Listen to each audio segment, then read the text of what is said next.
Hi everyone, this is Eric from Traders Helping Traders with this week's Tricks of the Trade. This week I want to reintroduce you to a tool that we use in our trading manual, but that I really haven't mentioned for a while, and that is trend lines. Trend lines can be a very helpful tool to help you in identifying price action. As a rule, I usually like to see the market reacting close to a trend line or off of a trend line. That makes our trades that much more predictable. Now, I tend to draw my trend lines a little bit differently than most people.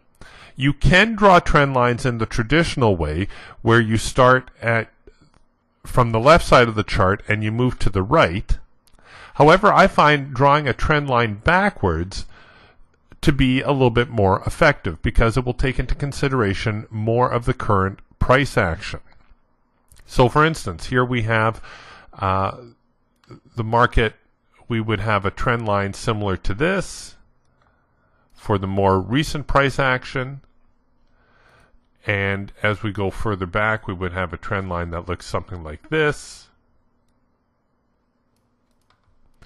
And then as we go further back, still taking into consideration this area back here, and just pretend I drew this one backwards, we would have a trend line that looks something like that as well. Now you might be asking yourself, which of these trend lines is the real trend line? Well, they are all real trend lines. They will all affect the market to some degree or another. What a trend line shows us, it shows us where the trend traders are paying attention to the market.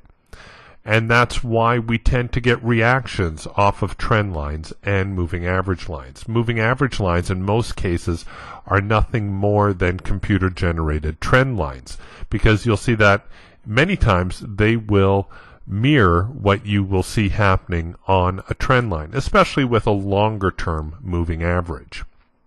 Alright, so how do we trade the moving average lines?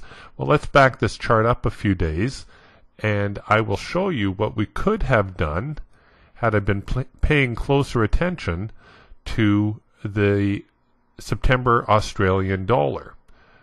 When the market was like this, we already had enough information to draw a short-term trend line.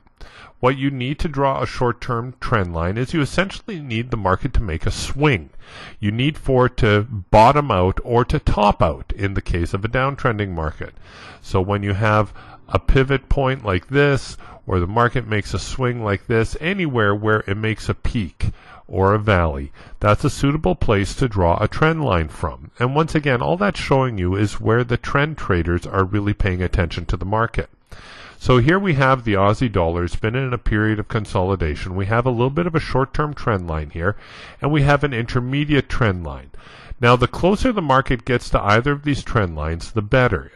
Actually, at this point in time, when the Aussie dollar was doing this, I was looking for a reaction somewhere around here. I thought we were going to get a reaction pretty close to that trend line to coincide with this old area of support that ran something like this. If you can see that dotted line through there. Actually, why don't I just make it a little bit darker for you?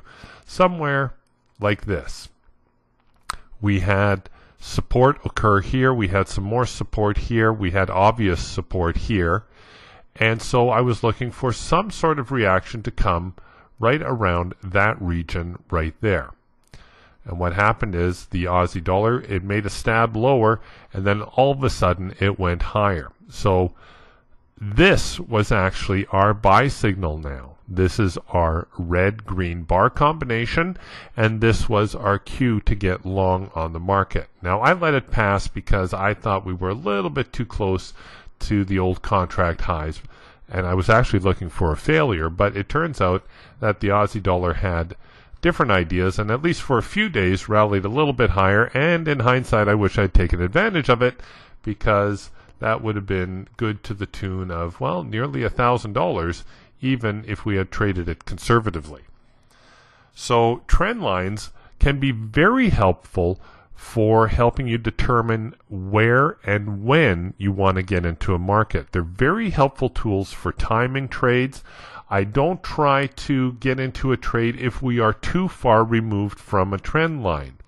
And the reason being it's less predictable. And you will see that happen time and again. So for instance, again with this particular chart, if we had backed it up a few more days, we had another buy signal occur back here, right? This is, if I erase this and erase this because it didn't happen just yet, we would, okay, here we go. We see the Aussie dollar is in decline mode. We would be looking for some sort of reaction near the trend line. Now this one is reasonably close. It's never going to play out exact, but this is just to show you an example how the market did not actually test the trend line. Usually it's a little bit more removed than this. Usually the market's a little bit higher like it is here. But the point is, the market didn't take. The bulls made a push higher. It didn't take. In fact, it probably went just high enough to bring you into the trade, trapping you before it headed back down and established a new intermediate style trend line, and that's one now that we can keep an eye on. Alright, so you can see how this first signal, because it didn't actually bounce off the trend line, didn't really give us much of an entry point, yet the second one, where it established a new trend line, or you can even, like I had it initially, you can draw this back to here. Either one is valid. We're not splitting hairs here. How this signal, the second bounce, the one that came closer to the new trend line, is actually the one that followed through. So play with it a little bit. Throw a trend line on your chart. If nothing else, it will help keep you on the right side of the trade by paying attention to which side of the market, which side of the trend line the market is actually trading on. And that's this week's Tricks of the Trade.